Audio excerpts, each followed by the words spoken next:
ప్రస్తుతం ఆంధ్రప్రదేశ్లో చూస్తుంటే అంటే అటు కూటమి ఒకవైపు జగన్మోహన్ రెడ్డి ఒకవైపు అంటూ వాళ్ళు ఎలక్షన్ ప్రచారంలో పాల్గొంటున్నారు. ప్రస్తుత పరిస్థితులు ఎలా ఉన్నాయి అక్కడ చూస్తుంటే మీరు?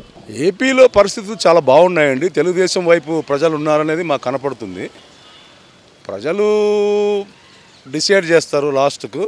కానీ అందరూ ఏదో పొత్తులు పెట్టుకోవడం వల్ల అలా జరిగింది ఇలా జరిగింది అనుకోవడం చాలా తప్పు. ప్రజలు డిసైడ్ అయిపోయారు తెలుగుదేశానికి ఓటు వేయాలని. పొత్తులు స్నేహితులుగా కలుపుకొని అందరితో ముందుకు వెళ్తున్నారు చంద్రబాబు గారు. ఏమి ఇబ్బంది లేదు. ప్రజలు తెలుగుదేశం వైపు ఉన్నారు. రాబోయే గవర్నమెంట్ కూడా తెలుగుదేశం గవర్నమెంట్ ఏ ఇబ్బందులు లేకుండా వస్తుందని మేము అనుకుంటున్నాం. అనుకున్నంత ఈజీగా అయితే అక్కడ గెలిపోవడంలో ఈజీ కాదు, టఫ్ ఫైట్ ఉండదు అక్కడ అని చెప్పి అంటున్నారు. ఈ రాజకీయంలో ఇవన్నీ కామన్ అండి. ప్రతిసారి ఇలాగే మాట్లాడతారు, టఫ్ ఉందని చెప్పి అని చెప్తుంటారు. కానీ ప్రజల ఆలోచనలు, ప్రజలు మార్పు కోరుకుంటున్నారు. మా తెలుగుదేశం పార్టీ గవర్నమెంట్ ఫామ్ చేస్తుందనేది మాకు పూర్తిగా నమ్మకం ఉంది. నేను శ్రీకాకుళం నుంచి తిరుపతి దాకా చూశాను. నేను ప్రజలు ఇప్పుడు ఏదో మాట్లాడుతున్నారు, ఇప్పుడు ఏదో పథకాలు ఇవ్వడం వల్ల ఏదో జగన్కి వేయాలని అనుకుంటున్నారని చాలా తప్పది. ప్రజలు డిసైడ్ అయిపోయారు, మార్పు కోరుకుంటున్నారు. ప్రజలు ఏపీ క్యాపిటల్ ఉండాలని అనుకుంటున్నారు, క్యాపిటల్ రావాలనుకుంటున్నారు, తెలుగుదేశానికి ఓటు వేయాలనుకుంటారు. విషయం స్పష్టంగా చెప్పండి. నిన్న కేసీఆర్ గారు ఒక టీవీ ఛానల్ ఇచ్చిన ఇంటర్వ్యూలో మళ్ళీ అక్కడ జగనే వస్తున్నారని చెప్పి కూడా ఆయన కొన్ని వ్యాఖ్యలు చేయడం కూడా జరిగింది. దీన్ని ఏ ఉద్దేశంతో అంటే 2014లో కూడా ఇలానే జగన్మోహన్ రెడ్డి రాబోతున్నారని చెప్పి కూడా ఆయన చెప్పడం, కొన్ని పరిస్థితులు తారుమారవటం, ఈసారి కూడా ఖచ్చితంగా ఈసారి జగనే వస్తారని చెప్పి అంటారు. ఎంతవరకు ఇది మనం తీసుకోవాలి? కేసీఆర్ గారు ఆయనకి ఏది నచ్చితే అది మాట్లాడతారు. ఏది అవసరానికి ఏం మాట్లాడినా మాట్లాడతారు. ఆయన చెప్పడం వల్ల ప్రజలు ఓటు వేయడం అనేది, వైసీపీకి వేయడం అనేది చాలా తప్పది.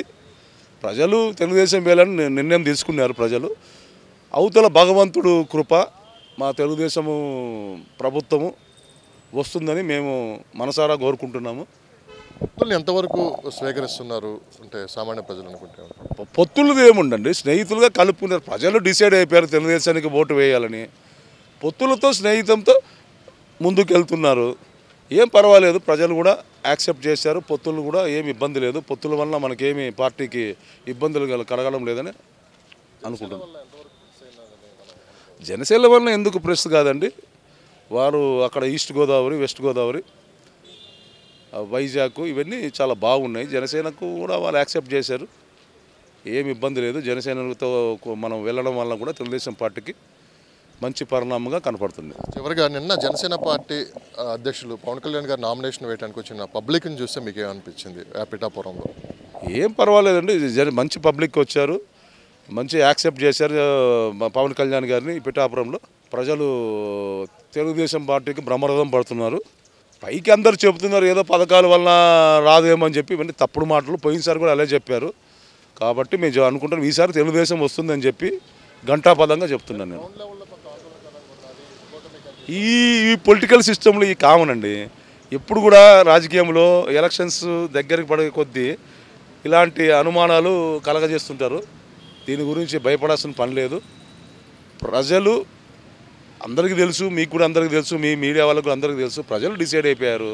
ఇంకా ఏం భయపడాల్సిన పని లేదు. ఏదో దీనివల్ల ఇలా జరుగుతుంది, ఈ మార్పుల వల్ల ఇలా జరుగుతుంది అని చెప్పి అంటుంటారు. ఇవన్నీ కామన్ థింగ్స్. ఎన్ని సీట్లు వస్తాయనుకుంటున్నారు మీరు? ఎంత ఆల్రెడీ నేను చెప్పాను మా పార్టీ వాళ్ళకు, ఒక ఇంటర్వ్యూ కూడా ఇచ్చాను. 125 నుంచి 135 అనుకుంటున్నాను. పొరపాటు ఏమి జరిగినా కానీ ఎన్ని పొరపాట్లు జరిగినా కానీ మాకు 100 నుంచి 105 సీట్లు మేము గవర్నమెంట్ ఫామ్ చేస్తాము. సో మరి కొంతమంది ఇక్కడ పబ్లిక్ కూడా ఉన్నారు, వాళ్ళతో కూడా అడిగి తెలుసుకుందాం. ఏంటి సార్ ఆంధ్రప్రదేశ్లో అసలు పరిస్థితులు ఏ విధంగా ఉన్నాయి? ఒక పక్క కూటమి అంటూ ప్రచారంలో వాళ్ళు దూసుకెళ్తుంటే జగన్మోహన్ రెడ్డి గారు బస్సు యాత్రతో ముందుకెళ్తున్నారు. నిన్న జరిగిన డిబేట్లో కేసీఆర్ గారు కూడా ఒక మాట అన్నారు, మళ్ళీ అక్కడ జగన్ వచ్చే అవకాశం ఉందన్నారు. ఎంతవరకు దాన్ని మనం భావించాలి? 100% అక్కడ జగనే వస్తాడండి. జగన్ ఇప్పుడు సెకండ్ టర్మ్ కాబట్టి ఆయన అనుకున్న పథకాలు అన్ని ఇచ్చాడు కాబట్టి కంపల్సరీ అక్కడ జగనే వస్తాడు. 2 టైమ్స్, సెకండ్ టైం కంపల్సరీ వస్తాడండి. అందులో ప్రాబ్లం లేదు. సర్వేలన్నీ కూటమి అధికారంలోకి వస్తుందని చెప్పి కూడా అంటున్నారు. ఎంతవరకు కాదండి, అసలు పవన్ కళ్యాణ్ సీట్లన్నీ జగన్కే వస్తాయండి. పవన్ కళ్యాణ్కి ఇచ్చిన సీట్లు మొత్తం జగన్కే వస్తాయి. పిఠాపురంలో పవన్ కళ్యాణ్ గారి నామినేషన్కి వచ్చిన పబ్లిక్ని చూసుకోండి ఈ మాట అంటున్నారు మీరు. చెప్పండి ఫస్ట్. భయపడే అయినారు కదా వాళ్ళు ముగ్గురు, ఎందుకు అయ్యారు చెప్పండి ఫస్ట్. అంటే జగన్ను ఒంటరిగా ఓడించలేం కాబట్టి ముగ్గురం అవుదామని అయినారు. అయినా వీళ్ళ దాంట్లో బీజేపీను ఈ పవన్ కళ్యాణ్ అవన్నీ మైనస్ అవుతాయండి, అవన్నీ జగన్ ప్లస్ అవుతాయి అంతే. జగన్మోహన్ రెడ్డి మళ్ళీ వస్తారని మీరు అంటున్నారు. కొన్ని రీజన్స్ చెప్పండి మీరు. ఖచ్చితంగా జగన్మోహన్ రెడ్డికి ఈ రీజన్స్ అన్నీ ఇచ్చారండి, చెప్పిన పథకాలన్నీ ఇచ్చాడు. చంద్రబాబు ఒక్క పథకం చెప్పి అది కూడా ఇవ్వలేదు. ఏది రుణమాఫీ చెప్పాడు, అది కూడా ఇవ్వకుండా తప్పించుకున్నాడు. కానీ గవర్నమెంట్ సీట్ ఎక్కాడు, రుణమాఫీ ఇస్తానని సీట్ ఎక్కాడు. ఎక్కిన తర్వాత ఏమీ లేదు. అభివృద్ధి పథకాలు రెండు కళ లాంటివి అంటారు. అభివృద్ధిని వదిలేసి కేవలం పథకాలు ఇచ్చి ప్రజలను మభ్యపెట్టారని చెప్పాను. చూడండి అక్కడ బాగానే ఉన్నాయి రోడ్స్, మంచి ఉన్నాయి రోడ్స్ బాగున్నాయి. అభివృద్ధి కూడా అయింది, కాలేదని కాదు, వీళ్ళన్నీ ఉంటేనే కల్పిస్తూ ఉన్నారు అంతే. కేసీఆర్ గారు కూడా ఒక మాట అన్నారు. అంటే అతనుకున్న సమాచారం ప్రకారం, కేసీఆర్కి ఉన్న సమాచారం ప్రకారం మళ్ళీ జగన్మోహన్ రెడ్డి వచ్చే అవకాశం ఉందని చెప్పి కూడా ఆయన అన్నారు. ఇప్పుడు అన్ని పేపర్లు, అన్ని వార్తలు జగన్దే బాగుంది, 120 నుంచి 135 సీట్లు వస్తాయని అన్ని పేపర్లు ఇచ్చారు. ఈనాడులో కూడా రాశారు 120, 125 వస్తుంది అని. కుటుంబ సభ్యులు కూడా జగన్మోహన్ రెడ్డి గారిని వ్యతిరేకిస్తున్నారు ఈ ఇప్పుడున్న ఎలక్షన్ టైం. కుటుంబ పాలన ఉన్న ఇక్కడనేమో కుటుంబ పాలన అంటారు. ఆయన కుటుంబాన్ని దూరం పెట్టాలి, ప్రజలే ముఖ్యమని ఆయన అట్లా పోతున్నాడు అంతే. ఇప్పుడు ఇక్కడ కేసీఆర్ ఏమంటుండో, నాకు 8 నుంచి 12 వస్తాయని అంటున్నాడు. ఆ 8 నుంచి 12 ఈయనకు కాదు, ఇక్కడ కాంగ్రెస్కి వస్తాయి, కాంగ్రెస్ బీజేపీలకు వస్తాయి బాగా. ఇక్కడ టీఆర్ఎస్కు ఒక్కటే వస్తే గ్రేట్ అండి. అక్కడ నేను చెప్తున్నాను, ఇక్కడ ఆయన చెప్పుకుంటాడు కదా, నేనే వస్తా అని చెప్పుకున్నాడు కదా, వచ్చిండా? ఆయన సర్వే అంతా ఫ్లాప్ అయిపోయింది కదా. ఇప్పుడు అదంతా ఏం లేదు, అక్కడ వస్తాడు అది అనేది, అంటే అక్కడ వస్తాడు అంతే. ఇక్కడైతే ఫ్లాపే కదా. సీట్లు రావచ్చు అనుకుంటున్నారు మీరు జగన్మోహన్ రెడ్డి గారికి? జగన్మోహన్ రెడ్డి గారికి 140 నుంచి 150 వస్తాయండి, గ్యారంటీకి వస్తాయి. 135 నుంచి 150 వరకు వస్తాయని అనుకుంటున్నాము. ఇంకా పెరగచ్చు, తగ్గచ్చు, చెప్పలేము. సార్, మరి కొద్ది రోజుల్లోనే ఏపీలో అసెంబ్లీ ఎన్నికలు, పార్లమెంట్ ఎలక్షన్ కూడా జరుగుతున్నాయి. అదేవిధంగా తెలంగాణలో కూడా పార్లమెంట్ ఎలక్షన్ జరగబోతున్నాయి. అయితే నిన్న కేసీఆర్ గారు చేసిన వ్యాఖ్యలు అయితే కొంత జగన్మోహన్ రెడ్డి గారికి అనుకూలంగా ఆయన మాట్లాడడం కూడా జరిగింది. వాస్తవంగా ఆంధ్రప్రదేశ్లో ఇప్పుడున్న సినారియో ప్రకారం ఏం జరుగుతుందండి, మీరు ఏం చెప్తారు? ఎవరొచ్చి అధికారం చేపట్టబోతున్నారు? మై పర్సనల్ ఒపీనియన్, ఆయన వచ్చే ఛాన్సెస్ ఉన్నాయి probably, but combined opposition fight చేస్తున్నారు. జనం మీద ఆధారం పడుతుంది. కేసీఆర్ చెప్పగానే ఏమవదు, ఇట్ వోంట్ ఎఫెక్ట్. ఆయన చేశాడు, కొన్ని చేయలేదు, బట్ ప్రజలు sometimes they are not happy. So మనం చెప్పలేం ఎవరు వస్తారో. ప్రతిపక్షాలు అనే మాట ఏంటంటే అభివృద్ధి అండ్ పథకాలు రెండు కళ లాంటివి. అది అలాంటిది అభివృద్ధిని వదిలేసి కేవలం ఈ పథకాల రూపంలో ప్రజలను మభ్యపెట్టారని చెప్పి కూడా అంటున్నారు. ఖచ్చితంగా ప్రజలైతే మార్పు కోరుకుంటున్నారు. ఈసారి కూటమి అధికారంలో రాబోతుందని చెప్పి కూడా అది అటు పెద్ద ఎత్తున చర్చ కూడా నడుస్తుంది. మరోపక్క సర్వేలు కూడా రేపు కూటమికి అనుకూలంగా ఇస్తున్నాయి. దీన్ని ఏమంటారు? యూఆర్ కరెక్ట్, ఛాన్సెస్ అయితే ఉన్నాయండి ఆపోజిషన్కి. ఎందుకంటే కంబైన్డ్ ఆపోజిషన్ కాబట్టి ఛాన్సెస్ అయితే ఉన్నాయి. మీరు చెప్పినట్టు ఆయన పథకాల మీద కాన్సన్ట్రేట్ చేశారు, డెవలప్మెంట్ ఏం లేదు, ఇండస్ట్రీస్ ఏం రాలేదు. సో ఒక పర్టికులర్ సెక్టర్ ఆఫ్ ది సొసైటీని కాన్సన్ట్రేట్ చేసి వాళ్ళకి పథకాలు ఇచ్చి అదే ఆయన కోర్ ఓట్ బ్యాంక్లో చూసుకున్నాడు ఆయన. Otherwise it's difficult. One combined opposition వస్తే కొంచెం డిఫికల్ట్ నిజంగా వర్క్ అవుతాయి. అది కరెక్ట్ కాదండి. ఫ్రీ బీస్ మీద ఎక్కువ కాలం రాష్ట్రాలు నడవు. ఊరికే ఫ్రీగా ఇచ్చేస్తుంటే అవి నడవు. It's already in debt.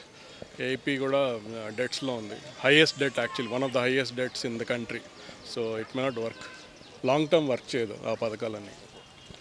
ఈసారి ఎన్ని సీట్లు వస్తాయని మీరు భావిస్తారు? అది it's a difficult question. I hope they cross whatever is. ఏదైనా ఐ థింక్ 50% ప్లస్ వస్తే they will form. Hopefully they will get. Janasena అధినేత పవన్ కళ్యాణ్ గారు నేను నామినేషన్ వచ్చిన పబ్లిక్ని చూస్తే ఈసారి ఖచ్చితంగా కూటమి అధికారంలో రాబోతుందని చెప్పి కూడా వినిపిస్తున్నమాట. జనసేన కంటే ప్రాబబ్లీ తెలుగుదేశానికి ఎక్కువ ఛాన్సెస్ ఉండుంటాయి. 3 కలిపి ఉన్నాయి కాబట్టి మేజర్ షేర్ తెలుగుదేశానికి వస్తాయి ఆబ్వియస్లీ. ఎందుకంటే వాళ్ళకి క్యాడర్ కూడా మంచి ఎప్పటి నుంచో ఉన్నారు కాబట్టి వాళ్ళకి రావచ్చు. జనసేన రావచ్చు, I don't know how much. వాళ్ళ పొత్తు అనేది కొంత మైనస్ అని చెప్పి బయట కొంత పబ్లిక్లో వినిపిస్తున్న మాట, ఎంతవరకు దాన్ని మనం నమ్మొచ్చు? వాళ్ళకి చాయిస్ లేదండి, బీజేపీ పొత్తు పెట్టుకోవడమే బెటర్ ఇంకా. ఎందుకంటే వీళ్ళు కూడా వదలరు, బీజేపీ వాళ్ళు కూడా ఆంధ్రాలో రావాలని ఉంది. సో జగన్ తోటి వాళ్ళు డైరెక్ట్గా పెట్టుకోలేరు కాబట్టి వీళ్ళతో పెట్టుకున్నట్టు అదే అర్థమవుతుంది. కానీ అదర్వైజ్ బీజేపీ ఇండిపెండెంట్గా వెళ్ళినా అంత రాదు. సపోర్ట్ అయితే కావాలి అందరిది. తెలంగాణ కాంగ్రెస్ పార్టీకి ఎన్ని సీట్లు, ఎంపీ సీట్లు వచ్చే అవకాశం ఉంది? టీఆర్ఎస్కి ఎన్ని వస్తాయనుకుంటున్నారు మీరు? టీఆర్ఎస్కి అయితే తగ్గుతాయండి ఈసారి.